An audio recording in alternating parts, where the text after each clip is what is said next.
Good morning, and let me say something that might genuinely surprise you. The medical establishment has spent decades telling seniors to slow down, take it easy, and accept the natural decline that comes with age. But what if I told you that some of the most groundbreaking longevity research of the last 10 years completely contradicts that advice?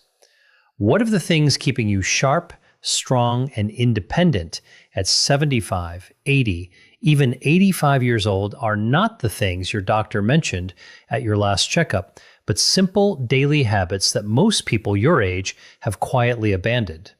I'm Dr. William, and after more than 2 decades working with patients in the 75 to 85 age range, I've seen something that the research is only now beginning to confirm. The people who age the best, the ones who still drive themselves to appointments, who still garden, who still remember every grandchild's birthday without writing it down, they share a very specific set of behaviors, not expensive supplements, behaviors. A landmark study published by the Stanford Center on Longevity followed over 4,200 adults between the ages of 70 and 90 for a period of 12 years. What they found was striking. Those who maintained just 4 or more of these specific daily habits were 61% less likely to experience what researchers call accelerated functional decline, meaning the rapid loss of independence that sends so many seniors into assisted living far earlier than necessary. 61%. That is not a small number. That is the difference between living your life on your own terms and living it on someone else's schedule. Now, I want to tease something before we go further because I know you might be tempted to skip ahead. The number one habit on this list, the most powerful of all 6, is something that almost no one talks about. It has nothing to do with diet or exercise in a traditional sense. In fact, most cardiologists don't even bring it up. But the research coming out of institutions like Johns Hopkins and the University of Edinburgh suggests it may be the single greatest predictor of cognitive and physical independence after age 75. So please, stay with me until the end, because that one could genuinely change how you approach the rest of your life. But before we dive into the list, I want to ask you something personally. Drop your age in the comments below, whether you're 68, 74, 81, or somewhere else entirely, and tell me, which of these habits do you think you already have? I read every single comment on this channel, everyone. This community means everything to me, and your story matters. So leave it down there, and let's have a real conversation. Now, let's count down from number 6 to number 1, starting with something that sounds almost too simple to be life-changing, but the science behind it is anything but simple. Number 6, drinking water strategically, not just casually. Here is what most people get wrong about hydration after 75. They think it works the same way it did at 45. It absolutely does not. After the age of 70, your kidneys lose approximately 40% of their filtering efficiency. Your body's thirst signals become significantly blunted, meaning you genuinely stop feeling thirsty even when you're severely dehydrated. And your blood's ability to carry oxygen and nutrients to your muscles and brain drops measurably with every percentage point of fluid you lose. Think of your bloodstream like a river delivery system. When that river runs low, the delivery trucks slow down, packages get lost, and the whole operation starts breaking down. That is exactly what chronic mild dehydration does to the aging body. Research from the European Journal of Nutrition involving 3,500 adults over the age of 70 found that those who maintained consistent daily hydration above 1.8 liters showed a 38% lower rate of urinary tract infections, a 29% reduction in falls because dehydration dramatically impairs balance and reaction time, and significantly better scores on short-term memory tests. The brain is approximately 75% water. Even a 2% drop in hydration causes measurable cognitive impairment at any age.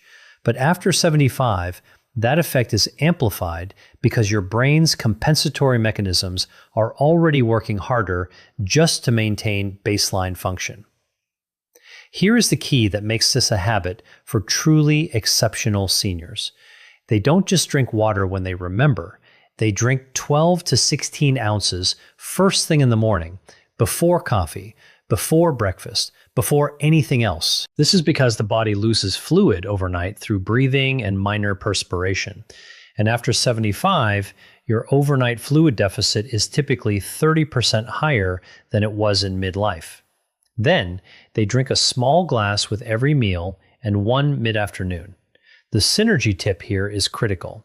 Pair your morning water with a small amount of sodium, not table salt, but a pinch of high-quality sea salt or an electrolyte tablet. Because after 75, your kidneys have more difficulty retaining sodium.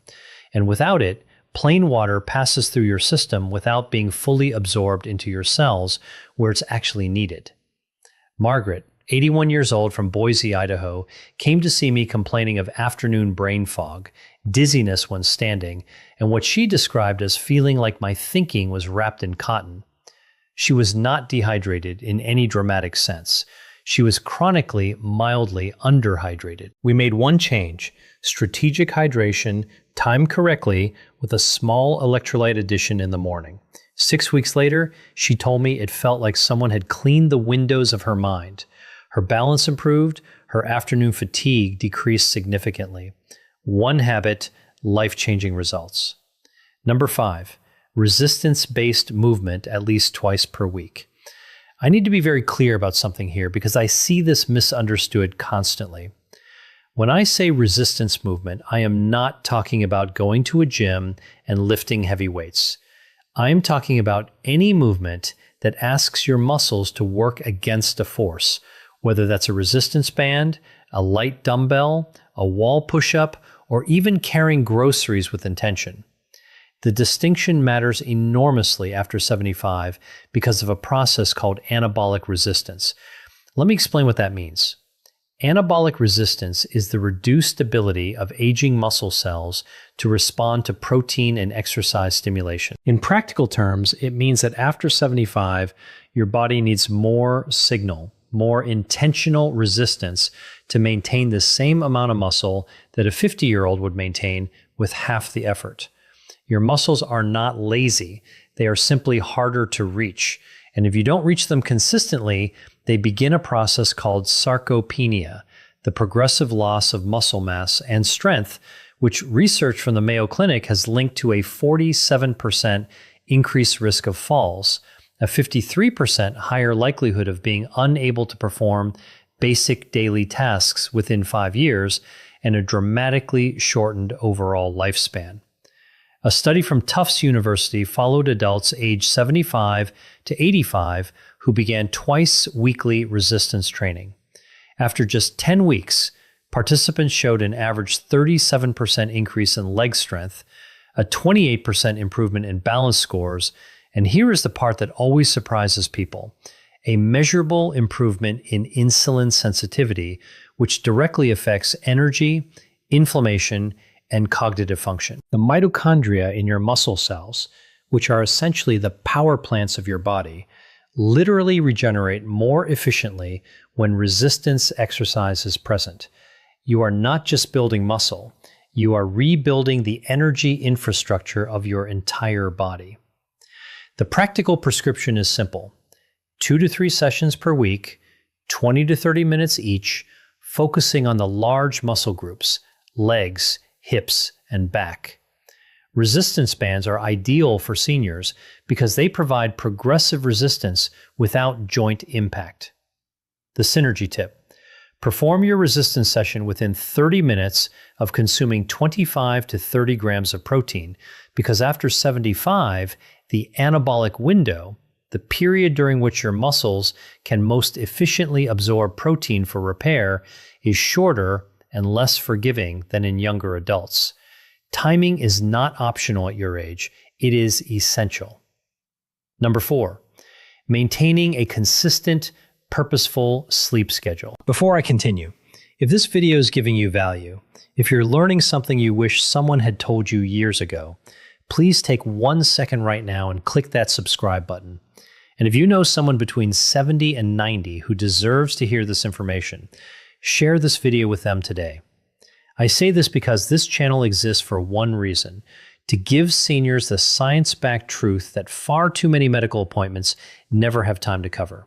Now, back to sleep, because this one is far more complex than simply going to bed early. After the age of 75, your circadian rhythm, your body's internal 24-hour clock, begins to shift and critically weaken. Your brain produces roughly 70% less melatonin than it did at age 30.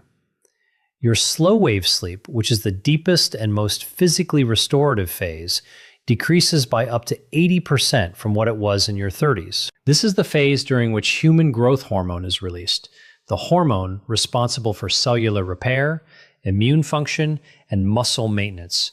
And here's what most people don't realize: poor sleep after 75 is not just about feeling tired. A study from the University of California, Berkeley, found that adults over 70 with disrupted sleep patterns showed a 68% higher accumulation of amyloid plaques in the brain, the same plaques associated with Alzheimer's disease.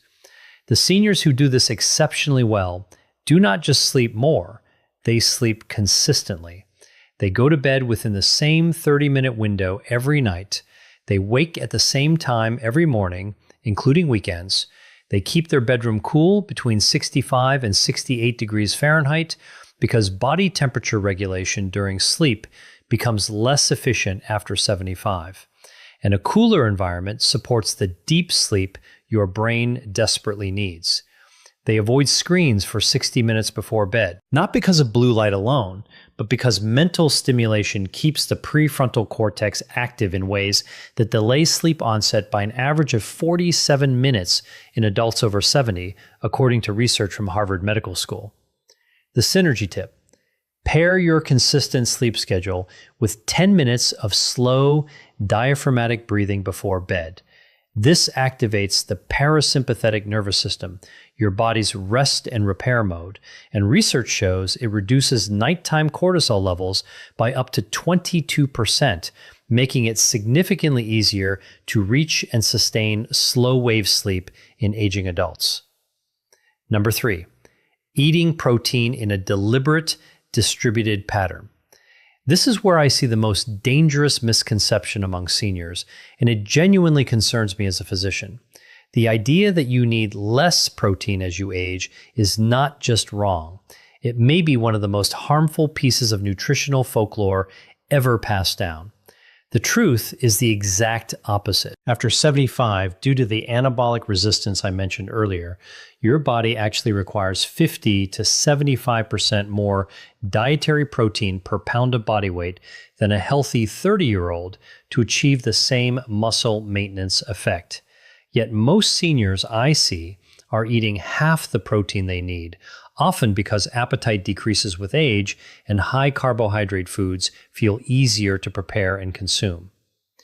Research published in the American Journal of Clinical Nutrition involving over 2,700 adults aged 70 to 85 found that those who consumed at least 1.2 grams of protein per kilogram of body weight daily, distributed across 3 or more meals, maintained significantly more muscle mass, had 41% lower rates of hospitalization due to fall-related injuries, and showed markedly better immune response to common infections like influenza and pneumonia.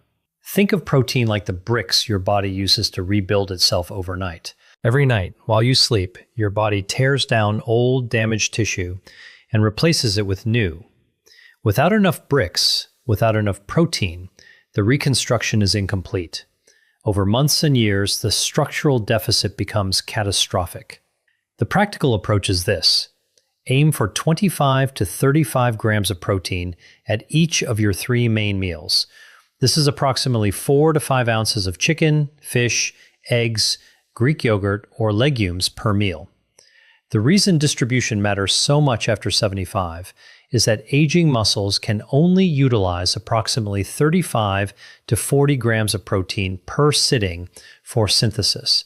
Beyond that, the excess is oxidized for energy rather than used for repair. Spreading it out makes every gram count.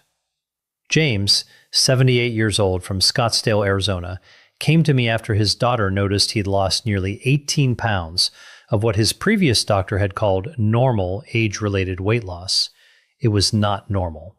He was losing muscle, not fat, and his grip strength, a powerful predictor of longevity in older adults, had dropped to the bottom 15th percentile for his age group. We restructured his meals around deliberate protein intake. 12 weeks later, he had regained 11 pounds of lean mass. His grip strength was back in the 60th percentile, and he told me with unmistakable pride that he had carried all of his own groceries from the car for the first time in 2 years.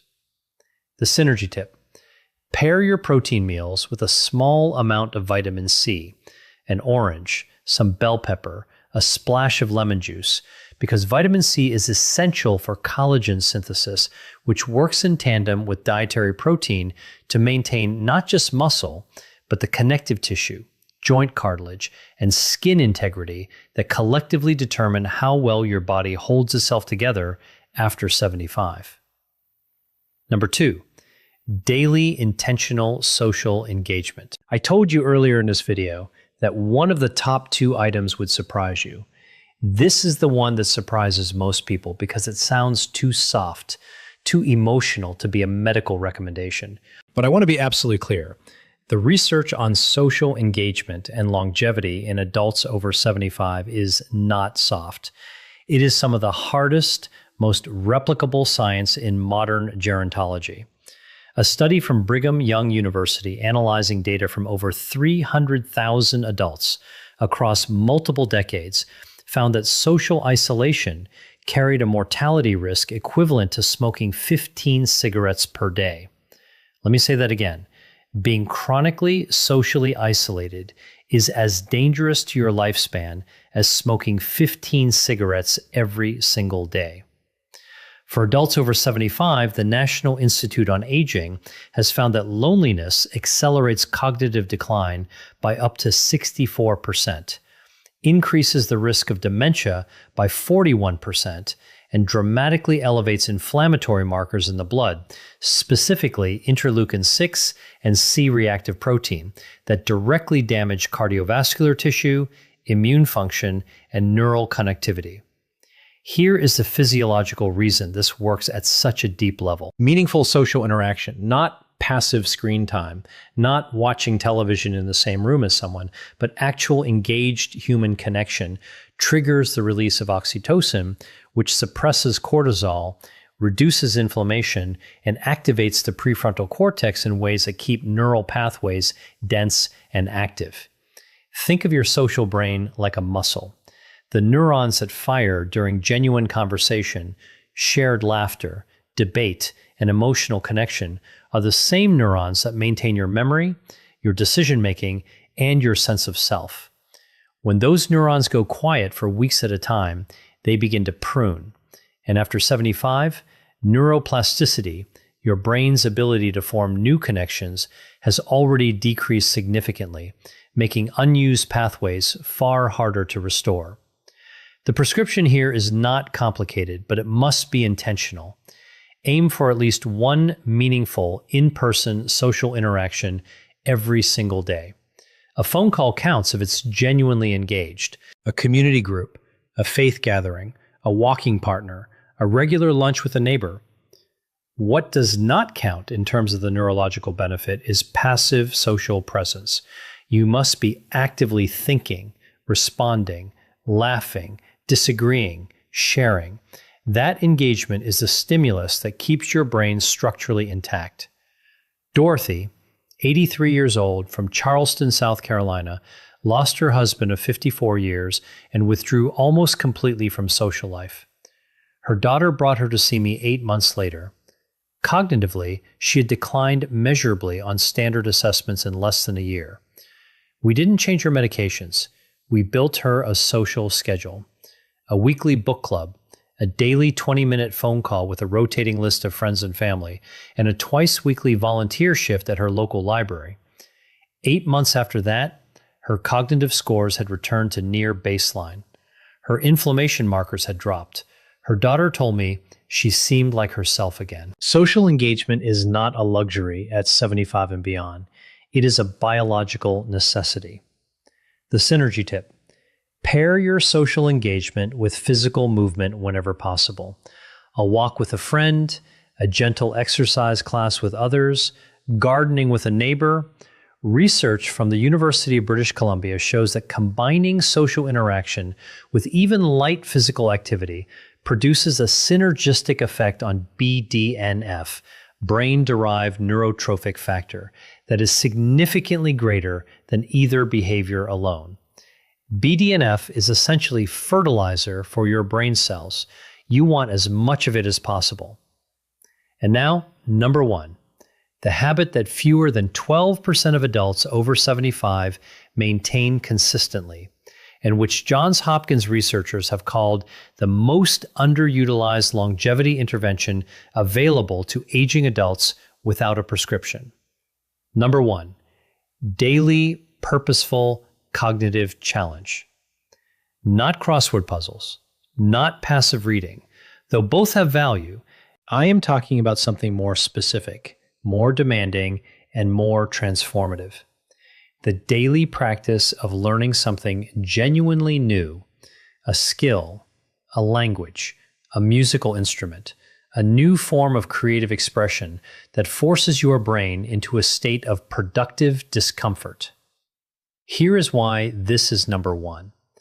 After the age of 75, your brain begins to preferentially rely on established neural pathways. It becomes extraordinarily efficient at doing familiar things and extraordinarily reluctant to build new ones. This is not a character flaw. It is a survival mechanism, an aging brain conserving metabolic energy by favoring the familiar. But here is the problem. This preference for the familiar is also the mechanism by which cognitive reserve is depleted. Cognitive reserve is the brain's resilience buffer, its ability to compensate for age-related structural changes and still function at a high level. Think of it like the RAM in a computer. The more cognitive reserve you have, the more damage your brain can absorb before you start experiencing symptoms of decline. Research from the University of Edinburgh's Lothian Birth Cohort study, following over 1,000 adults from their 70s into their late 80s, found that those who engaged in novel, challenging cognitive activities for at least 30 minutes per day showed a 47% slower rate of brain atrophy on MRI scans, maintained significantly better processing speed and episodic memory, and were 38% less likely to receive a dementia diagnosis over the following decade. A separate study from the Rush Memory and Aging Project found that seniors who described their daily lives as intellectually engaging showed brain function equivalent to adults 10 years younger on standardized neurological assessments. The mechanism is neuroplasticity, your brain's ability to reorganize itself by forming new neural connections. While neuroplasticity does decline with age, it never disappears entirely. The brain retains the capacity for meaningful structural change well into the 80s, but only if it is given sufficient stimulus. Novel learning is that stimulus. Learning a new language activates 5 distinct regions of the brain simultaneously and has been shown in studies from the American Academy of Neurology to delay dementia onset by an average of 4.5 years. Learning a musical instrument engages fine motor control, auditory processing, memory, and emotional regulation in a coordinated way that no other activity replicates. Even learning to cook a new cuisine from scratch, because it requires reading, sequencing, sensory attention, and motor skill, provides meaningful cognitive challenge. The practical approach. Choose one genuinely new skill every 3 to 4 months and spend at least 20 to 30 minutes per day actively learning it. The key word is actively. Watching someone else play guitar on YouTube is not learning guitar. Sitting with an instrument in your hands and struggling through a chord progression is. The struggle, that productive discomfort, is where the neurological benefit lives. It is the cognitive equivalent of resistance training. The resistance is the point. Robert, 79 years old from Portland, Oregon, retired from a 40-year career as a civil engineer and, by his own description, spent the first 3 years of retirement doing very little that truly challenged his mind. He came to see me after noticing increasing difficulty recalling names and following complex conversations. His MRI showed age-appropriate changes, nothing alarming, but his cognitive reserve scores were lower than I would have liked. I gave him one prescription. Pick something he had always wanted to learn and do it every day. He chose oil painting, something he had never done in his life. He was terrible at first, and he will tell you that himself. 18 months later, he had completed 23 paintings, joined a local art group, which addressed habit number 2 simultaneously, and his follow-up cognitive assessments showed improvement in 3 of 5 measured domains. Improvement, not maintenance. Improvement at 79. The synergy tip. Pair your daily cognitive challenge with omega-3 fatty acid intake, specifically DHA, found in fatty fish like salmon, mackerel, and sardines, or in high-quality fish oil supplements. DHA is the primary structural fat of brain cell membranes, and research from the Framingham Heart Study shows that adults with higher DHA levels demonstrate significantly better neuroplasticity responses to cognitive training. In other words, DHA helps your brain absorb the benefit of what you're learning. It is the fertilizer beneath the seed. All scientific references for everything discussed in this video are available in the description below. I encourage you to read them, share them with your doctor, and have an informed conversation about what is right for your specific situation. Now, let me close with something I say from the heart. Because I have sat across from enough patients in the 75 to 85 age range to know that this period of life is too often treated as a countdown rather than a continuation. It is not. The research I have shared with you today points to something that medicine is only beginning to fully appreciate, that the body and mind at 75, at 80, at 85 retain a remarkable, stubborn capacity for resilience, not in spite of age, but in dialogue with it. The 6 habits we discussed today, strategic hydration, resistance movement, consistent sleep, deliberate protein intake, daily social connection, and purposeful cognitive challenge, are not about turning back the clock. They are about making the most extraordinary possible use of the time the clock still has. They are about carrying your own groceries, remembering your grandchildren's names, driving to your own appointments, laughing until your eyes water at dinner with someone who matters to you. That is what independence looks like. That is what quality of life means. And I promise you, I have seen it with my own eyes in patients who were told there was nothing left to optimize. It is never, ever too late to begin. If you're not subscribed to this channel yet, please do that right now. Every week, I bring you research-backed, senior-specific health information that I genuinely believe can add years of quality to your life. Click subscribe and make sure the notification bell is on so you never miss a video. And now I want to hear from you. Leave your age in the comments and tell me which of these 6 habits do you feel strongest in right now and which one do you want to build? I will be reading every response. This community is one of the most engaged and thoughtful I have ever been part of, and that is entirely because of you. I'll see you in the next one. Take good care of yourself because you are worth the effort.